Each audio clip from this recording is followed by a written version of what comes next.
G'day Swans fans. If you love this club like I do, hit that subscribe button right now, because what's happening at training is something you need to hear about.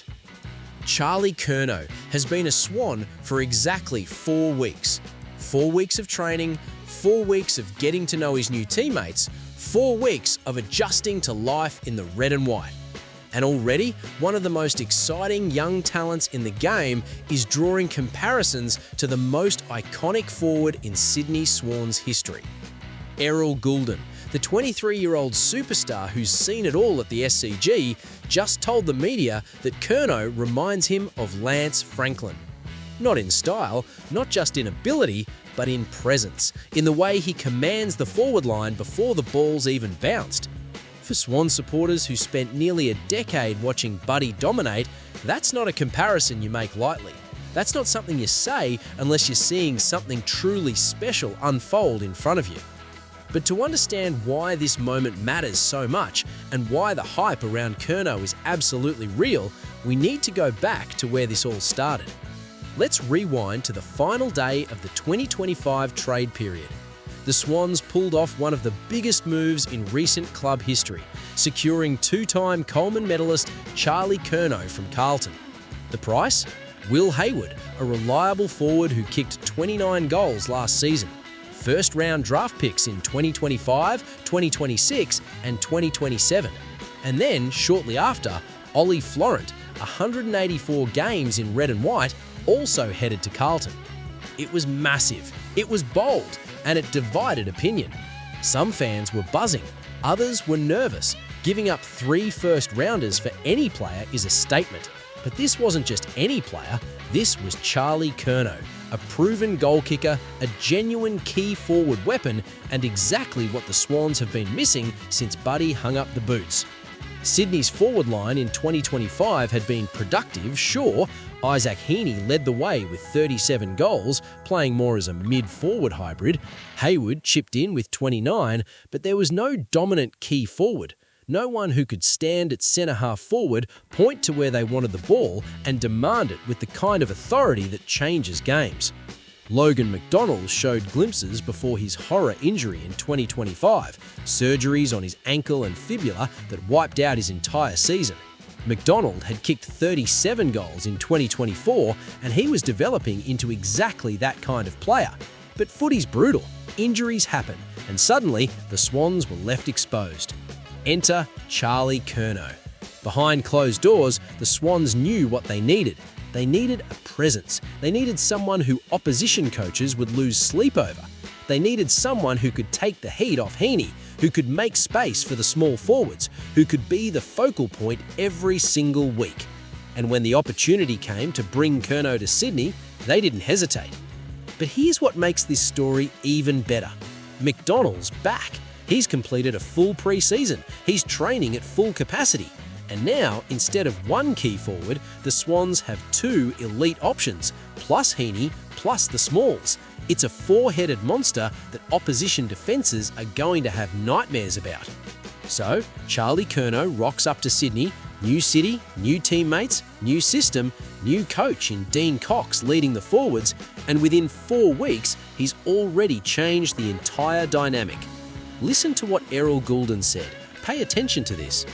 He's just come in and he's already telling us what he wants, where he wants the ball, and how he wants us to deliver it to him inside 50. Stop for a second. Think about what that means.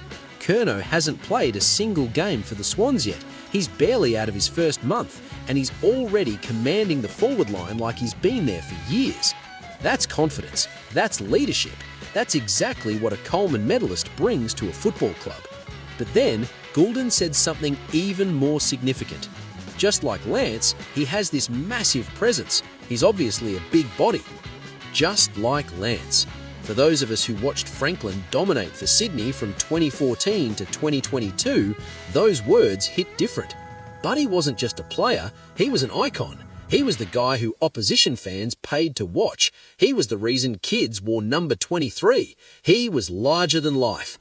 And now, Errol Goulden, who played alongside Buddy, who learned from him, who saw what made him special, is saying he sees that same presence in Charlie Curnow. It's not about the playing style. Curnow's game is different. He's more of a contested marking beast, a powerful one-on-one forward who thrives on physicality. But the presence, the aura, the way he makes everyone around him better just by being there, that's pure Buddy. Here's the moment that changes everything. Goulden also said this: "Hopefully we'll have a four-headed forward monster, and I'd imagine most weeks Charlie will have the best defender on him. That's going to do wonders for the other forwards." Do you understand what that means for the Swans attack? Swans fans have been buzzing since these comments dropped. Social media's been on fire. The excitement is real, and it should be, because here's what we're looking at. Charlie Curnow will take the opposition's best key defender every single week. That's Jacob Wiedering, that's Sam Taylor, that's Harris Andrews, the absolute guns. Which means Logan McDonald gets a better matchup. Isaac Heaney gets more freedom to roam. The small forwards get more space. It's not just about Curnow kicking goals, though he'll kick plenty. It's about how he opens up the entire forward structure. And McDonald? Goulden couldn't stop raving about him either.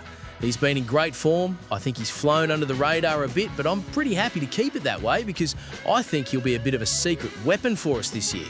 A secret weapon. That's what Goulden called him. McDonald kicked 37 goals in 2024 before the injury, and now he's had a full pre-season alongside one of the best key forwards in the competition. He's going to learn, he's going to grow, and he's going to be dangerous. You could see the emotion when Goulden talked about Mills too, calling him one of the most incredible leaders you could imagine. The leadership group at the Swans is rock solid, and Goulden himself is working consciously to become a leader. He's watching Mills, he's watching Dane Rampy, he's learning. The culture at this club is special, and now, with Curnow's presence adding another layer, it's only getting stronger. Let's put this in perspective. When Lance Franklin arrived at the Swans in 2014, it changed everything. The club went from being competitive to being a genuine premiership threat. Buddy brought that X factor, that ability to turn a game in a moment, that presence that elevated everyone around him.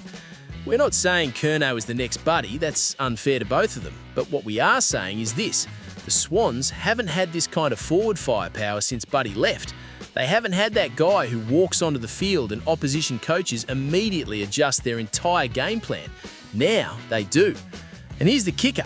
Round 1, March 5th, SCG. The Swans host Carlton. Charlie Curnow's first game in red and white is against the club he spent his entire career with, against his old teammates, against the Blues faithful who adored him. Absolute scenes. If that's not a storyline for the ages, I don't know what is. You can bet every camera will be on Curnow that day. You can bet the emotions will be running high, and you can bet he'll be ready to show Carlton exactly what they're missing.